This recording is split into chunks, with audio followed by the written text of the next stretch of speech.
ধুলিয়ান প্রায় ২.৫ লাখ মানুষের বসতিযুক্ত মুর্শিদাবাদ জেলার প্রান্তিক অথচ বর্ধিষ্ণু এক জনপদ।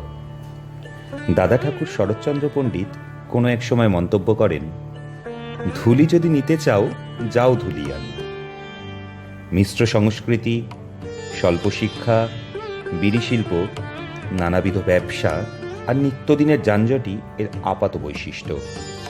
ভৌগোলিক অবস্থানের দিক থেকে এর উত্তরে পশ্চিমবঙ্গের মালদা জেলা, দক্ষিণে সুতি, ঔরঙ্গাবাদ, জঙ্গিপুর অঞ্চল, পূর্বে বাংলাদেশের রাজশাহী শহর ও পশ্চিমে ঝাড়খণ্ডের পাকুড় জেলা।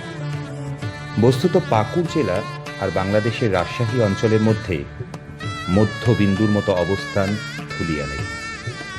এই ভৌগোলিক অবস্থান একদিকে তাকে দিয়েছে রাজনৈতিক ও বাণিজ্যিক গুরুত্ব, তেমনি আন্তর্জাতিক সীমানার নৈকট্য তাকে করে তুলেছে প্রিয়দংশে স্পর্শকাতরও।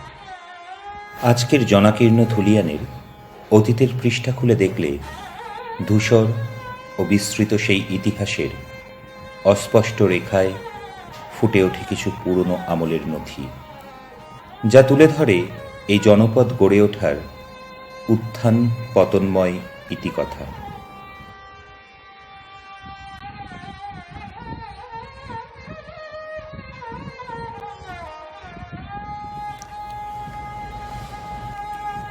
সময়টা নবাবী আমল। তৎকালীন অবিভক্ত বাংলার ঢাকা জেলার বিক্রমপুর পরগনার মালচি গ্রামের রাঘব রায় আপন বুদ্ধিমত্তা ও লোকবলের মাধ্যমে পত্তন ঘটান এক বিপুল জমিদারির। রাঘব রায়ের মূল পদবি ছিল বসু, জাতি কায়স্থ, গোত্র গৌতম। রাঘব রায়ের উত্তরপুরুষ সদানন্দ রায়, শ্রীরাম রায়, লালবিহারী রায় প্রমুখ তার কর্তৃক প্রতিষ্ঠিত জমিদারির শ্রীবৃদ্ধি ঘটান। লালবিহারী রায়ের পুত্র শ্রী রামমোহন রায় নবাবের অধীনস্থ উচ্চপদস্থ রাজকর্মচারী হিসাবে ঢাকা থেকে সপরিবারের বর্তমান মালদা জেলার অন্তর্গত দেওনাপুর দিয়ার অঞ্চলে বসতি স্থাপন করেন। জমিদার রূপে পরিচিত হলেও তাদের মূল আয় ছিল গঙ্গাবক্ষে বয়ে চলা বাণিজ্য তরীগুলির রাজস্ব আদায়। রাজশাহী ঘাট থেকে রাজমহল ঘাট পর্যন্ত গঙ্গার ওপর ছিল রায়দের আধিপত্য। নিকটবর্তী নির্দিষ্ট ঘাটে রাজস্ব আদায় করবার পর নৌকাগুলিতে নবাবের মুদ্রাঙ্কিত ছাপ দেওয়া হতো। ছাপ দেওয়ার ঘাট থেকে পরবর্তীকালে উক্ত অঞ্চলের নাম হয় ছাপঘাটি বা ছাপঘাটি। বস্তুত নবাবের রায়পুরুষরা নবাবের দেওয়ান হওয়ার কারণেই উক্ত অঞ্চলের নাম হয় দেওয়ানপুর বা দেওনাপুর।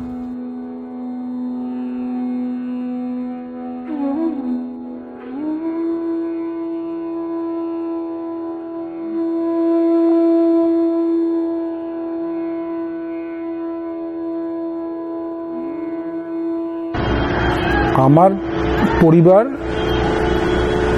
মানে ঐতিহাসিকভাবে ধরলে এরা ঢাকাতে থাকতেন।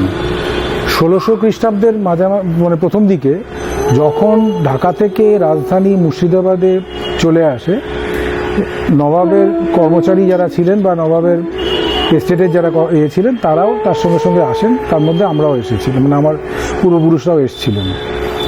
এরা এসে নবাবের এতেই ছিলেন।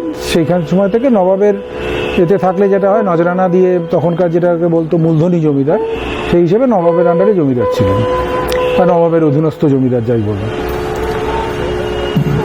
যখন ১৭৫৮-তে পলাশির যুদ্ধের পর নবাব হেরে যাবার পর কাঞ্চনতলার রায়দেরকে ব্রিটিশরা কোনোদিনই বিশ্বাস করতে ভরসা করতে পারছিল না, কেননা এরা নবাবের লোক, নবাবের জমিদার হিসেবে নবাবের লোক। এরা থাকতেন গঙ্গার ওপারটাতে, দাওনাপুর যে জায়গাটা, মানে ওইখানে এনারা থাকতেন। পরে আর এ পাশে ছিল ধুলিয়ানগঞ্জ। উত্তর বাংলার সঙ্গে দক্ষিণ বাংলার মানে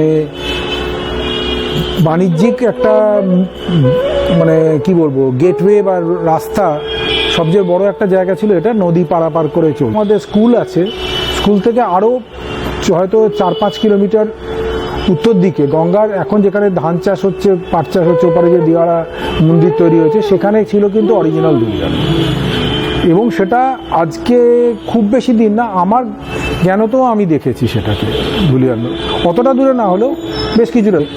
দাওনাপুর অঞ্চলে বারবার বন্যায় ডুবে যেত, প্রত্যেক বছর বর্ষার সময় দেখা যেত ওদিকটা ডুবে যেত। এখন এমন কিছুদিন আগে পর্যন্ত দিয়ারা অঞ্চলটাও আমাদের হতো। সেই সময়তে যিনি ছিলেন রাঘবরাম রায় বা তার পূর্বপুরুষরা, তাদের জমিদারি এলাকার মধ্যে উঁচু জায়গা খুঁজতে বেরোন ভরা বর্ষার মধ্যে। সব জায়গায় যখন বন্যার জলে ডুবে রয়েছে সেই সময় উনি বেরোন যে ওনার এলাকার মধ্যে কোথায় জায়গা আছে যেখানে জল ওঠেনি। সেই সময় এই জায়গাটা এসে দেখতে পান, ওনারা বড় নৌকো নিয়ে ঘুরছিলেন যে একটা কাছিমের পিঠের মতন উঁচু হয়ে আছে একটা জায়গা, যেখানটা প্রচণ্ড বর্ষাতেও ডুবে যায়নি। আর এইখানে প্রচুর কাঞ্চন ফুলের গাছ ছিল। কাঞ্চন ফুল মানে জঙ্গলি একটা ফুল, সাদা আর হলদে রঙের হয়, সেটা প্রচুর ছিল। সেইখানে এসে উনি নদীর ধারে গঙ্গায় মানে বজরা লাগান এবং এই জায়গাটা ঠিক করেন যে বাড়ি এখানে উনি শিফট করবেন বা স্থানান্তরিত করবেন। এই বাড়ি অনেক দিন ধরে তৈরি হয়েছে, একদিনে তৈরি তো হয়নি এত বড় বাড়িটা।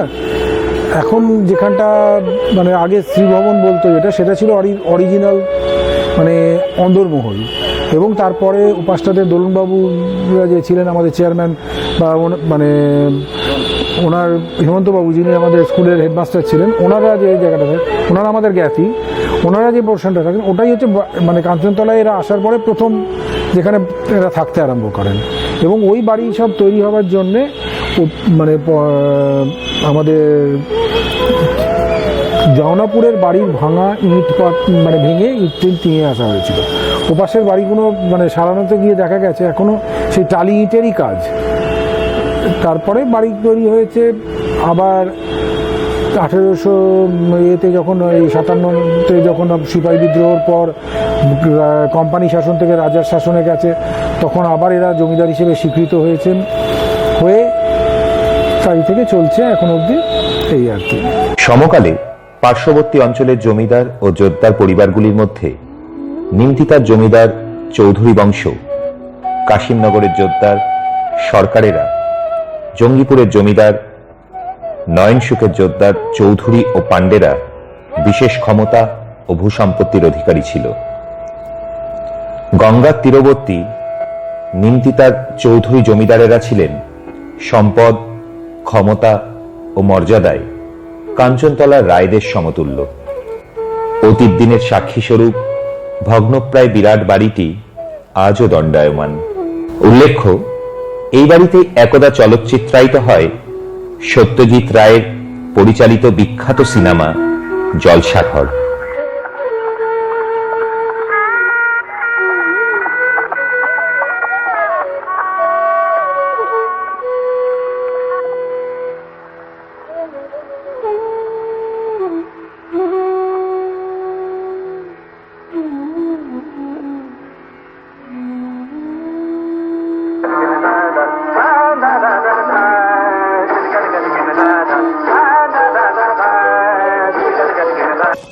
1855 খ্রিস্টাব্দে দ্বারকানাথ চৌধুরী এবং গৌরসুন্দর চৌধুরী এই নিমতিতা রাজবাড়ির গোড়াপত্তন করেন।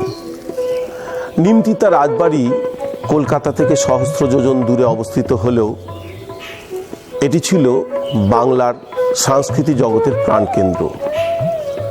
1897 খ্রিস্টাব্দে দ্বারকানাথ চৌধুরীর পুত্র মহেন্দ্রলাল চৌধুরী এই বাড়িতেই স্থায়ী নাট্যমঞ্চ প্রতিষ্ঠা করেন। কলকাতা থেকে এত দূরে অবস্থান হওয়া সত্ত্বেও এই বাড়িতে নাট্য মঞ্চস্থ করার জন্য সেই সময় জেনারেটরের ব্যবস্থা করা হয়েছিল। স্টার থিয়েটার এবং অন্যান্য যারা নাট্যকর্মী ছিলেন তারা এই বাড়িতে এসে নাট্য মঞ্চস্থ করে গেছেন। তার মধ্যে বিশেষভাবে উল্লেখযোগ্য ক্ষীরোদ প্রসাদ বিদ্যাবিনোদ, শিশির কুমার ভাদুরী, অমৃতলাল বসু, অমৃতলাল মিত্র এবং এই বাড়িতেই আলমগীর, শাহজাহান, শিবমঙ্গল নামক বিভিন্ন নাটক মঞ্চস্থ হয়েছে। নিমতিতা জমিদার বাড়ি কেবলমাত্র সাংস্কৃতিক জগতের প্রাণকেন্দ্র ছিল বললেই হবে না। এই বাড়িতেই সম্প্রীতির বিভিন্ন গুণগানের কথা শুনতে পাই। মূলত এই জমিদারদের উদ্যোগে এলাকার মৌলবীরা এক ইসলাম ধর্মের সাম্যবাদের গুণগান করার জন্য এক ধর্মসভার আলোচনা করেন। সেই ধর্মসভায় বিখ্যাত নাট্যকার ক্ষীরোদ প্রসাদ বিদ্যাবিনোদকে কিছু বলতে মঞ্চে ডাকা হলে ক্ষীরোদ প্রসাদ বিদ্যাবিনোদ আগত শ্রোতাদের উদ্দেশ্যে বলেন, ওং নমো ভগবতে মোহাম্মদায়। সত্যি অদ্ভুত এক ইসলাম ধর্মের সম্মেলনে হিন্দু ধর্মের এক বক্তা যেন সবাইকে মন্ত্রমুগ্ধ করেছিলেন, যা এক সম্প্রীতির প্রকৃষ্ট উদাহরণস্বরূপ আজও বিরাজ করে। কাশিমনগরের সরকার পরিবার রায় বা চৌধুরীদের সমতুল্য না হলেও খেলাধুলা ও সংস্কৃতি চর্চায় ছিলেন অগ্রগণ্য। এই জোরদার বংশের প্রতিষ্ঠাতা জিথুলাল সরকার, এই বংশের উত্তরপুরুষ অশ্বিনী কুমার সরকার ও তদীয় সহধর্মিনী অম্বালিকা দেবীর স্মৃতিতে তারা গড়ে তোলেন নিজস্ব সাংস্কৃতিক মঞ্চ। তদীয় পুত্র বিনয়ভূষণ সরকারও স্মরণীয় হয়ে আছেন বিশিষ্ট ক্রীড়া ও সংস্কৃতি প্রেমী হিসাবে। কালের প্রভাবে আর সবকিছুই বিলীন হলেও এই ভগ্ন প্রায় ভদ্রাসন ও সাংস্কৃতিক মঞ্চ সেই অতীতের স্মৃতি নীরবে নিভৃতে বয়ে চলেছে। সেকালে এতদ অঞ্চলের সবচেয়ে সমৃদ্ধ জমিদার বা রাজাস্থানীয় পরিবারটি ছিল পাকুড়ে। বস্তুত কাঞ্চনতলা জমিদার বাড়ির প্রধান পুরুষ শ্রী জগবন্ধু রায় একদা এই পাকুড় রাজার অধীনে উচ্চপদস্থ রাজকর্মচারী ছিলেন। নিজে জমিদার রূপে আত্মপ্রকাশ করলেও তখনও পাকুড় রাজ পরিবারের সাথে তাদের সুসম্পর্ক ছিল।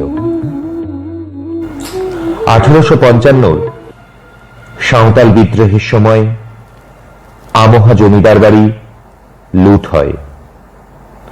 অতঃপর পাকুড় রাজবাড়িও বিদ্রোহীদের দ্বারা আক্রান্ত হলে কাঞ্চনতলার জমিদারের পাঠানো লেঠেল বাহিনী সে যাত্রায় তাদের রক্ষা করেন।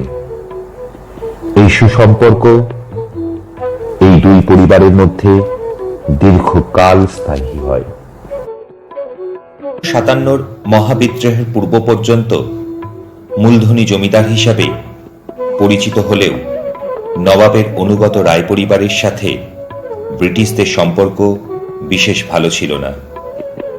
অতঃপর ভারতবর্ষ সরাসরি ব্রিটিশ শাসনাধীনে এলে উভয় পক্ষ সমঝোতায় আসে।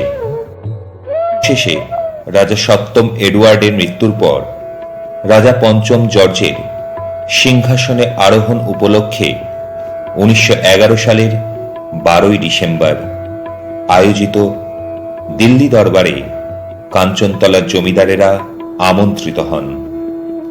কাঞ্চনতলার জমিদার ছাড়াও বাংলা থেকে আরও আমন্ত্রিত হয়েছিলেন বাংলার নবাব এবং কান্দির রাজারা।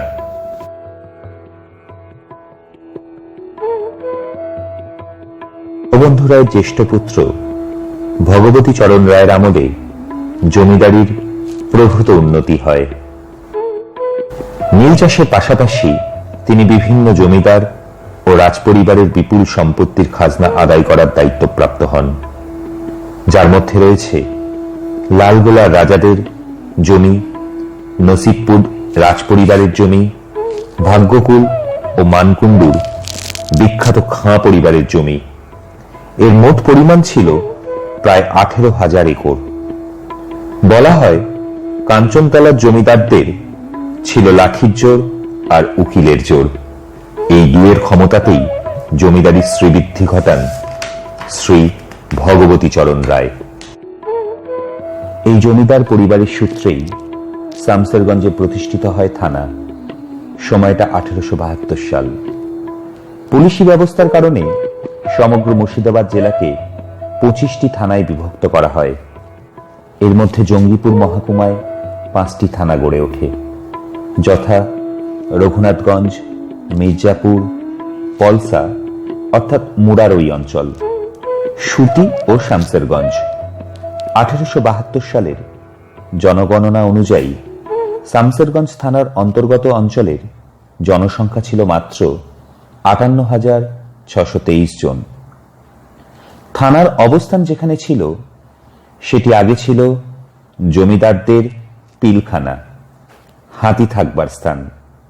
পরবর্তীতে সেখানেই অস্থায়ী থানা নির্মিত হয়। 1872 সালে যখন পুলিশি আইন চালু হয়, সে সময় থানা পুনর্গঠনের সময়ও শামসেরগঞ্জ থানার উল্লেখ পাওয়া যায়। সেই সময়কার একটি রিপোর্ট সম্পর্কে বলা যেতে পারে, এফ কডিংটন 1880 সালে মার্চ মাসে এক রিপোর্ট পেশ করেন, যা থেকে জানতে পারি শামসেরগঞ্জ থানা এলাকায় মোট 11টি পরগনার 124টি গ্রাম নিয়ে গঠিত হয়েছিল। তাহলে কি আমরা ধরে নেব 1872 সালে শামসেরগঞ্জ থানার প্রতিষ্ঠার সময়? তা কিন্তু নয়। এর আগে ভারতবর্ষে তথা পশ্চিমবঙ্গেও পুলিশি ব্যবস্থা ছিল। মজার ব্যাপার, সেই সময় পুলিশি ব্যবস্থা সরাসরি সরকারি হাতে ছিল না, তখন ছিল জমিদারদের হাতে। কাজেই সেই সময় শামসেরগঞ্জ থানার উল্লেখ আমরা পাই। 1911 সালে এক সরকারি নথি থেকে জানা যায় যে শামসেরগঞ্জ থানায় 154 জন চৌকিদার আর 14 জন দফাদার ছিল। আর সেই সময় ফারাক্কা অঞ্চলটি শামসেরগঞ্জ থানার অন্তর্ভুক্ত ছিল।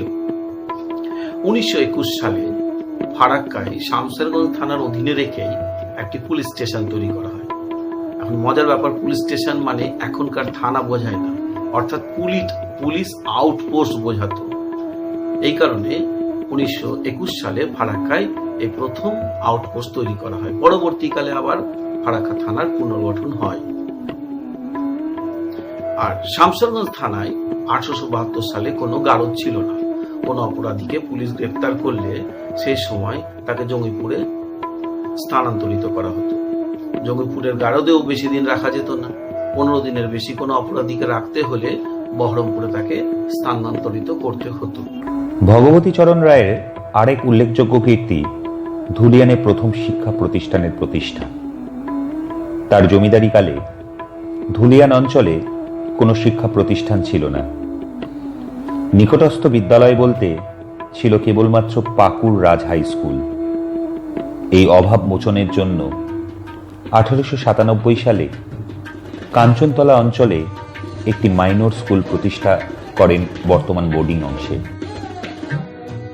উক্ত বছর ইংল্যান্ডেশ্বরী ভিক্টোরিয়ার রাজত্বের ডায়মন্ড জুবলি পালিত হওয়ায় এবং নিজ পিতার স্মৃতিরক্ষা দুয়ের সম্মিলন ঘটিয়ে তিনি নবপ্রতিষ্ঠিত বিদ্যালয়ের নামকরণ করেন Kanchantala Jagabandhu diamond jubilee institution.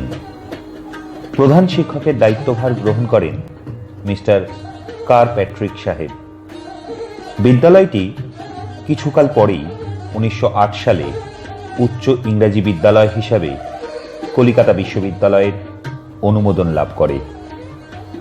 পিতার পদাঙ্ক অনুসরণ করে ভগবতীচরণ রায়ের জ্যেষ্ঠ পুত্র শ্রী শচীন্দ্রনাথ রায় অত্র বিদ্যালয়ের প্রভূত উন্নতি ঘটান।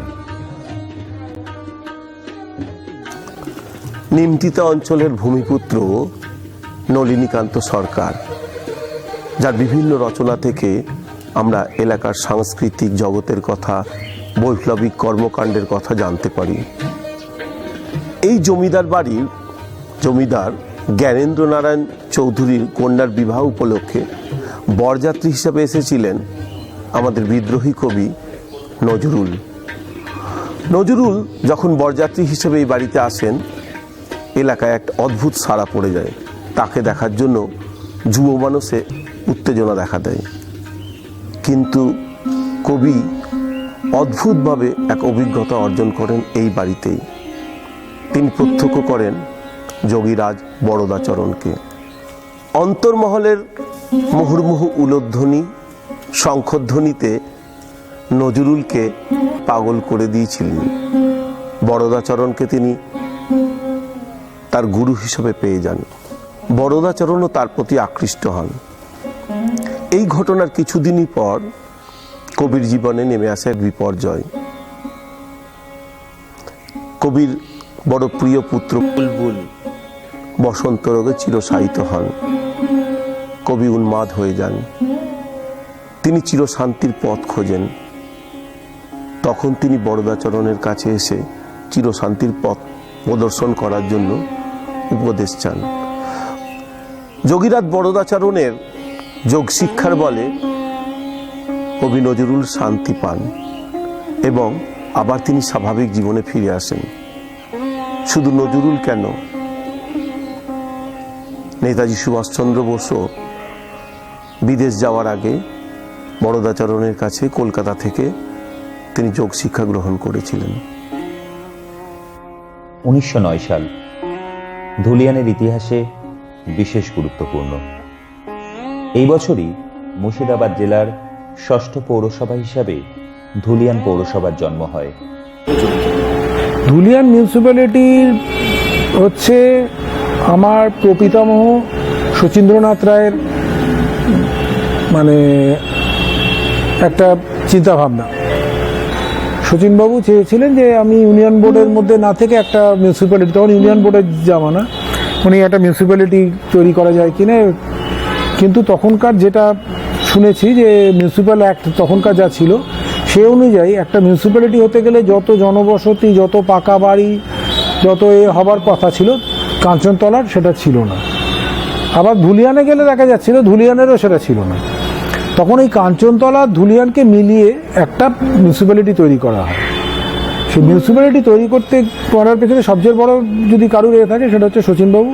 কাঞ্চনতলার কিছু লোকের তাতে আপত্তিও ছিল, কেননা মিউনিসিপ্যালিটি হলে আমাদের ট্যাক্স বেড়ে যাবে, তাই নিয়ে কেস টেসও হয়েছিল, মিউনিসিপ্যালিটির ইতিহাস ঘাঁটলে খুঁজে পাওয়া যাবে। কিন্তু যে কোনো কারণেই যাই হোক শচীনবাবুর হাতেই এই মিউনিসিপ্যালিটির পত্তন হয়।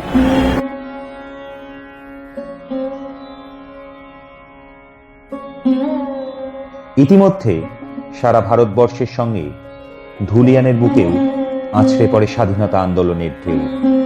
সশস্ত্র আন্দোলনের এই পর্বে সর্বাগ্রে স্মরণীয় নলিনী বাগচির নাম।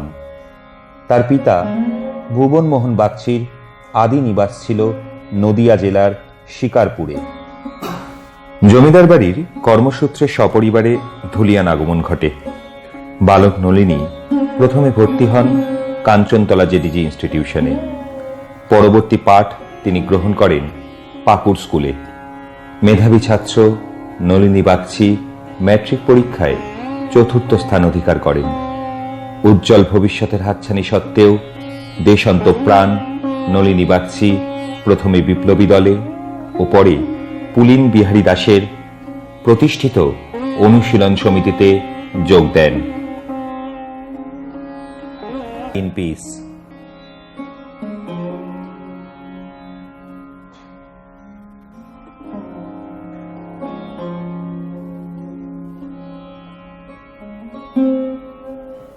স্বাধীনতা আন্দোলনের আরেকটি স্রোত প্রবাহিত হয় জমিদার বংশের সন্তান সৌরেন্দ্রনাথ রায়, যিনি রাজাবাবু নামে পরিচিত ছিলেন, তারই মাধ্যমে। তারই উদ্যোগে ধুলিয়ানে প্রতিষ্ঠিত হয় গান্ধী আশ্রম। পাশাপাশি রাজাবাবু, বলেন্দ্রনাথ রায়, কালীকুমার গুপ্ত, শ্রীপতিভূষণ দাস প্রমুখের উদ্যোগে স্বাধীনোত্তর সময় 1957 সালে প্রতিষ্ঠিত হয় পল্লী কল্যাণ গান্ধী আশ্রম রুরাল লাইব্রেরি। এর প্রয়োজনে ধুলিয়ানের দ্বিতীয় পৌরপিতা শ্রী ধীরেন্দ্রনাথ রায় ৭৭.৯ শতক পরিমাণ জমি দান করেন। এই পল্লী কল্যাণ লাইব্রেরি 1982 সালে পরিণত হয় ধুলিয়ান টাউন লাইব্রেরিতে, যা অদ্যাপি ধুলিয়ানের বুকে বিদ্যমান। বহু সংগ্রাম, বহু আত্মত্যাগের মধ্যে দিয়ে অবশেষে 1947 সালের 15ই আগস্ট অর্জিত হয় বহুকাঙ্ক্ষিত স্বাধীনতা।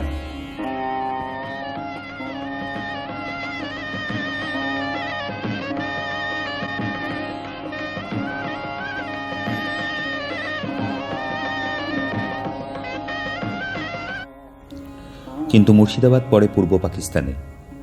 15 থেকে 18 আগস্ট এই 3 দিন মুর্শিদাবাদ পাকিস্তানের অন্তর্ভুক্ত থাকলেও তৎকালীন জমিদার ও পৌরপিতা শ্রী শচীন্দ্রনাথ রায়ের বিচক্ষণতায় ধুলিয়ান ছিল সাম্প্রদায়িক হানাহানি থেকে মুক্ত। স্বাধীন ভারতবর্ষের অন্তর্ভুক্ত ধুলিয়ান এরপর দ্রুত বেগে রূপান্তরের পথে এগিয়ে যায়।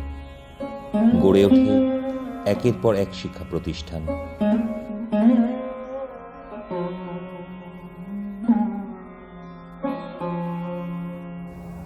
ধুলিয়ান থেকে বারোরোয়া পর্যন্ত প্রথম ট্রেন চলে 1911 সালের 19শে জানুয়ারি। ধুলিয়ান জঙ্গিপুর রোডের মধ্যে প্রথম ট্রেন চলে 1913 সালের 31শে জানুয়ারি এবং এই বছরেই 1 মে ধুলিয়ান থেকে ট্রেন ছাড়ে কাটোয়ার উদ্দেশ্যে। এ প্রসঙ্গে দাদা ঠাকুরের একটি কবিতা পাওয়া যায়, যেখানে তিনি হাওড়া থেকে বারোরোয়া পর্যন্ত রেল স্টেশনের নামগুলি উল্লেখ করেন। এর কিছুটা অংশ এইরূপ: Lalbagh court Azimganj junction, Azimganj city পরিদর্শন, মণিগ্রাম গনকর পেরিয়ে জঙ্গিপুর রোডে আমার ঘর। পরবর্তীকালে গঙ্গা ভাঙনের জন্য পুরনো স্টেশন ক্ষতিগ্রস্ত হলে তা 4 কিলোমিটার দূরে স্থাপিত হয়। ধুলিয়ান শহরে রেলপথের বিস্তার একটি উল্লেখযোগ্য ঘটনা। তৎকালীন East India Railway Company Dhulian তৎসহ এলাকায় রেলপথে বিস্তারের ক্ষেত্রে ট্রাফিক সুপারিনটেন্ডেন্ট পিসি শেরিডান এবং ভারপ্রাপ্ত ইঞ্জিনিয়ার জে রবার্টসনের উপর দায়িত্ব অর্পণ করেন। তাদের সার্ভে রিপোর্ট অনুযায়ী এই এলাকায় রেলপথের বিস্তারের কাজ শুরু হয়। 1911 সালের 19শে জানুয়ারি ধুলিয়ান বারোরোয়ার মধ্যে রেল যোগাযোগ স্থাপন হয় এবং 1913 সালের 31শে জানুয়ারি ধুলিয়ান এবং জঙ্গিপুরের মধ্যে রেলওয়ে পথের বিস্তার শুরু হয়। অর্থাৎ 1913 সালের মে মাসে ধুলিয়ান এবং হাওড়ার মধ্যে ট্রেন চলাচল শুরু হয়। রেলপথ বিস্তারের পূর্বে ধুলিয়ান থেকে কলকাতা যাওয়ার একমাত্র ব্যবস্থা ছিল স্টিম নেভিগেশন কোম্পানির স্টিমার পরিষেবা। এই নদীর মাধ্যমেই 250 কিলোমিটার রাস্তা স্টিমারের মাধ্যমে যাতায়াত করা হতো। সেই সময় লাগতো 5 দিন আর ভাড়া ছিল 1 টাকা 13 আনা। পথিমধ্যে জঙ্গিপুর, জিয়াগঞ্জ, আজিমগঞ্জ, বহরমপুর, কাটোয়া, কালনা প্রভৃতি জায়গা যাওয়ার সুবিধে ছিল। এই স্টিমার পরিষেবার মাধ্যমে যাত্রী পরিবহন ও মাল পরিবহন দুইই হতো। এসবের বাইরেও ধুলিয়ানের আরেকটি পরিচয় ছিল, যা সাংস্কৃতিক ও ক্রীড়ামোদী রূপে। 1875 সালে ধুলিয়ান থেকে প্রকাশ পায় বাংলা ভাষায় মহিলা সম্পাদিত প্রথম পত্রিকা অনাথিনী। বর্তমান সৎসঙ্গ কেন্দ্র থেকে তা প্রকাশ পেত। খেলাধুলায় ধুলিয়ান অ্যাথলেটিক্স ক্লাবের নাম বিশেষ উল্লেখযোগ্য। তাদেরই পরিচালনায় অনুষ্ঠিত হতো একদা বিখ্যাত কাঞ্চনতলার কাপ। শ্রদ্ধেয় শ্রী নীলকান্ত সরকার এ সম্পর্কে একটি ক্ষুদ্র গ্রন্থ রচনা করেন এবং পরবর্তী সময় তা HMV রেকর্ডে সঙ্গীত আকারে বের হয়, যা একসময় মুখে মুখে ফিরত। একই সঙ্গে উল্লেখ্য শহীদ নলিনী ভাতৃসংঘের গঙ্গাবক্ষে 16 কিলোমিটার সাঁতার প্রতিযোগিতার কথা। বর্তমান ধুলিয়ানের গুরুত্বপূর্ণ স্থানগুলির মধ্যে নবকলেবরেই সজ্জিত জমিদার বাড়ি ছাড়াও জমিদার বাড়ির উল্টো দিকের গৌরীশঙ্কর শিব মন্দির, যা বাবুদের উদ্যোগেই প্রতিষ্ঠিত হয়। এছাড়া ঘোষপাড়ার গৌর মন্দির, ভারত সেবাশ্রম সংঘের মনোরম পরিবেশে অবস্থিত স্থায়ী দুর্গা মন্দির,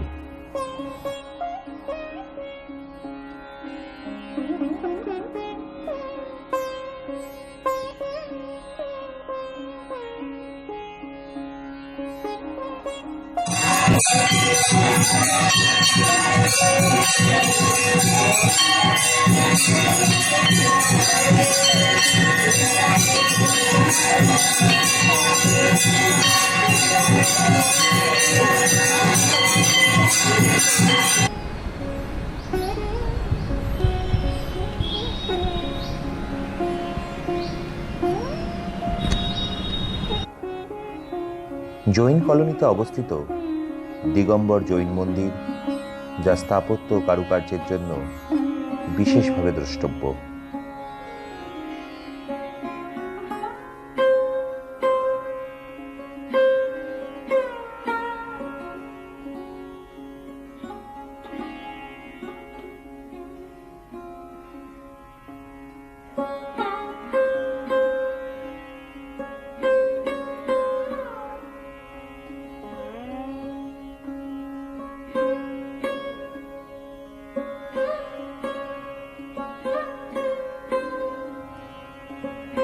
হাতিচিত্রার পুরনো মসজিদ,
দেখা দিয়ে